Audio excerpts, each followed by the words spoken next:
اگر کسی آدمی کے پاس پانی ہے 2 بالٹی، اس 2 مشکیزیں پانی ہے، آپ یہ نہیں کہ وہ سویا ہوا تو آپ نے جا کے مشکیزہ کھولا وضو، نہیں، آپ کی نماز ہوگی نہیں، کیونکہ آپ نے حرام طریقے سے وضو کیا ہے۔ آپ اس کو اٹھائیں گے، اس سے پانی طلب کریں گے، وہ انکار کر دے گا۔ آپ کے پاس پیسے، آپ کہیں گے میں آپ کو اتنے پیسے دیتا ہوں، آپ اس کو پیسے آفر کریں گے، وہ پیسے بھی ٹھکرا دیتا ہے۔ آپ تیمم کر کے نماز پڑھیں۔ گھر کی 4 دیواری کے اندر ہے یا باہر کوئی باڑ لگی ہے اس کے اندر ہے، تو آپ دروازہ کھٹکائیں، کسی کو آواز دیں، جب وہ آئے اس سے اجازت مانگیں۔ اگر وہ اجازت دے دیتا ہے آپ کریں، اگر وہ اجازت نہیں دیتا آپ پر تیمم بالکل جو ہے تو جائز اور روا ہے کہ آپ کو کر لیں۔ اور اس طریقے سے یہ وہ ہو گیا کہ جب آپ پانی کے اوپر قادر ہو جائیں۔ وَلَا يَجُوزُ التَّيَمُّمُ إِلَّا بِصَعِيدٍ طَاهِرٍ وَيَسْتَحِبُّ لِمَن لَّمْ يَجِدِ الْمَاءَ وَهُوَ يَرْجُو أَن يَجِدَهُ فِي آخِرِ الْوَقْتِ أَن يُؤَخِّرَ الصَّلَاةَ إِلَى آخِرِ الْوَقْتِ۔ تو آپ جو ہے نا تیمم آپ کے لیے جائز نہیں ہے جب تک کہ مٹی پاک نہ ہو۔ تو آپ پاک مٹی دیکھیں گے، ایسا نہ ہو ادھر بھی پیشاب پڑا اور گیلی جگہ ہے، ادھر بھی پیشاب پڑا ہے، ادھر بھی بڑا پیشاب نظر آ رہا ہے، آپ کو کوئی جگہ ایسی نظر نہیں آ رہی، تو آپ آگے چلتے جائیں جہاں تک کہ آپ کو ایسی جگہ نہ ملے کہ جہاں پر آپ کا غالب گمان ہو، آپ کو یہ یقین کے قریب کیفیت حاصل ہو کہ یار یہ واقعی ادھر نہ تو کوئی گیلی جگہ نظر آ رہی ہے نہ کچھ، تو آپ اس جگہ پر تیمم کر سکتے ہیں۔ اب اس طریقے سے ہے جی کہ اس کے بعد آ جائیں آپ، اور مستحب بات یہ ہے، یعنی جیسی نماز اذان آپ نے سنی ہے، نماز کا وقت ہوا، تو یہ نہیں کہ آپ نے بس فوراً ہی تیمم کی اور نماز ادا کر لی۔ آپ نماز کو آخر وقت تک مؤخر کرتے چلے جائیں، یعنی نماز میں تھوڑی تاخیر کرتے چلے جائیں اور پانی کی تلاش میں آگے بڑھتے رہیں تاکہ آپ کو پانی مل جائے اور ایک کامل طہارت کے ساتھ، ایک رخصت کی بجائے عزیمت کے ساتھ آپ نماز کو ادا کر پائیں۔ تو آپ کیا کریں گے جی؟ تو آپ نماز کو پیچھے کرتے چلے جائیں گے اور پانی کو ڈھونڈتے رہیں گے۔ تو اگر آپ پانی پا لیں تو آپ وضو کریں اور پھر آپ نماز پڑھ لیں، ورنہ اگر آپ کو پانی نہیں ملتا اور نماز کے قضا ہونے میں بس 15-20 منٹ ہی رہتی ہیں، مثلا عصر کی نماز ہے تو اس کے اندر اتنا وقت کافی ہے، اس طرح ظہر کی نماز ہے تو اتنا وقت رہ گیا، تو آپ فوراً کیا کریں؟ تیمم کریں اور اپنی نماز ادا کریں۔ اور جب آپ نے ایک دفعہ تیمم کر لیا تو اب آپ اس ایک تیمم سے، جس طرح آپ ایک دفعہ وضو کر لیتے ہیں نا، اور آپ کا وضو سلامت ہے، ٹوٹا نہیں ہے، تو آپ اس سے جتنی مرضی نمازیں پڑھیں، جتنی مرضی دفعہ تلاوت کریں، جتنی مرضی جو ہے تو نوافل ادا کریں، آپ کرتے رہیں جب تک کہ وضو، جس طرح وضو نہیں ٹوٹتا، وضو ٹوٹ جاتا ہے تو آپ پھر نیا وضو کرتے ہیں۔ اس طرح جب تیمم ٹوٹ جائے تو جن چیزوں سے وضو ٹوٹتا ہے انہی چیزوں سے تیمم بھی ٹوٹتا ہے، تو آپ کیا کریں؟ پھر نیا تیمم کر کے پھر آپ مزید آگے جو ہے تو نماز وغیرہ پڑھ سکتے ہیں۔ اور تیمم جو ہے تو اس شخص کے لیے بھی جائز ہے جو بیمار نہیں ہے، تندرست ہے،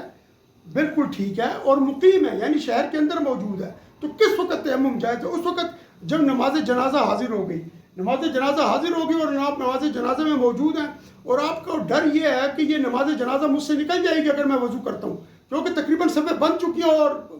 ملا بھی کھڑا ہو گیا اور جنازہ بھی حاضر ہے اور سب حاضر ہیں جتنے بھی لوگ ہیں، صرف آپ کے پاس وضو نہیں ہے اور آپ دیکھ رہے ہیں کہ میں وضو کرنے جاتا ہوں تو میرے 3 منٹ لگیں گے اور 3 منٹ میں نماز جنازہ ختم ہو جاتی ہے کتنی بڑی۔ تو آپ کیا کریں؟ فوراً بیٹھ کے تیمم کریں اور فوراً پہنچ جائیں اور جا کر نماز جنازہ میں کھڑے ہو جائیں۔ اسی طریقے سے جو ہے نا تو آپ عید کی نماز ہے، آپ عید کی نماز کے لیے گئے، جب آپ عید کی نماز کے لیے گئے تو آپ کا وضو نہیں تھا یا وضو تھا لیکن راستے میں کوئی ایسی عذر پیش آ گیا کہ آپ کا وضو ٹوٹ گیا۔ اب آپ نے کیا کرنا ہے؟ اگر آپ وضو کرتے ہیں تو آپ سے کیا ہوتا ہے جی کہ آپ سے عید کی نماز نکل جاتی ہے، ٹھیک، آپ سے تکبیر بھی نکل جاتی ہے، جو پہلی رکعت ہے وہ نکل جاتی ہے۔ تو آپ کیا کرتے ہیں؟ آپ پھر اس طرح کرتے ہیں کہ آپ فوراً تیمم کریں اور تیمم کر کے آپ جا کر عید کی نماز میں شامل ہو جائیں، کیونکہ آپ کو اس سے کوئی بھی نہیں روکتا۔ اور اگر کہ آپ کو یہ ڈر ہے کہ وضو کروں گا تو یہ ہو جائے گا، اگر یہ ڈر نہ ہو اور اتنا وقت ہو تو پھر آپ پر وضو لازم ہے۔ اور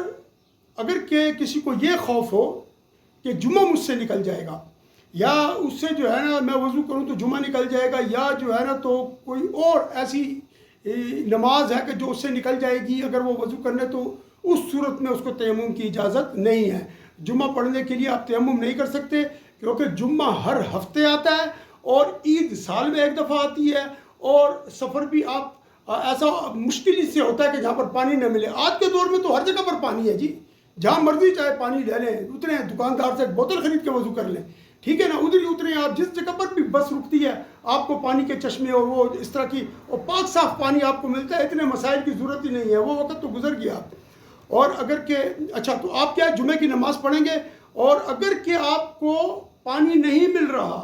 تو آپ تیمم کر کے جمعے کی نماز نہیں پڑھ سکتے۔ مثلا آپ کسی ایسی جگہ پر ہیں جہاں پر پانی نہیں مل رہا اور جمعے کی نماز تیار کھڑی ہے، تو آپ پھر جمعے کی نماز کو نکلنے دیں، آپ پانی کا انتظار کریں، پانی کو حاصل کریں، اس کو حاصل کرنے کے بعد آپ وضو کریں، وضو کرنے کے بعد آپ کیا کریں جی، پھر آپ جمعے جو ہے اس کی نماز ادا کریں، اگر نہیں ہے تو پھر آپ ظہر کی نماز ادا کریں وضو کرنے کے بعد۔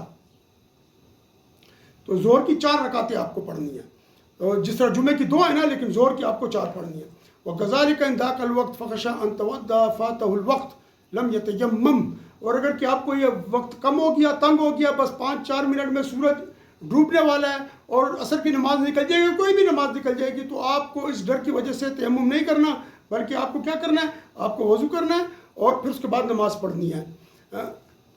یہ آج کا پروگرام تھا سارا جو میں نے آپ کو بتایا، اور کچھ مسائل آپ کو میں نے اس میں سکھائے۔ اللہ تعالیٰ قبول فرمائے، اور چینل کو سبسکرائب کر لیں، بیل آئیکن کو بھی پریس کر دیں، ویڈیو کو زیادہ سے زیادہ شیئر کریں کہ لوگوں تک یہ علم پہنچ جائے، کیونکہ یہ ایسے مسائل ہیں کہ جو ہمیں ہر وقت ضرورت ہوتے ہیں، کیونکہ نماز 5 وقت پڑھی جاتی ہے اور انسان نوکری کے لیے بھی نکلتا ہے اور سفر کے لیے بھی نکلتا ہے۔ آپ سے گزارش یہ ہے کہ ہمارے لیے دعا کریں، ہم آپ کے لیے دعا گو ہیں۔ وآخر دعوانا ان الحمد للہ رب العالمین، صلی اللہ تعالی علی خیر خلقہ ونور عرشہ محمد وعلی آلہ وصحبہ اجمعین برحمتک یا ارحم الراحمین۔